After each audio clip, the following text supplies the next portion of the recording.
آقا علیہ السلام کو اس امت کے لیے دیا کہ آپ دنیا کے اندر واپس جائیں، اپنی امت کو یہ میری طرف سے تحفہ دے کر جائیں.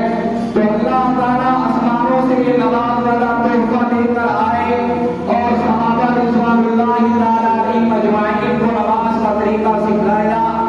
جب یہ نماز اتاری گئی تو پھر ضرورت پیش آئی کہ نماز کو کہاں پر پڑھا جائے.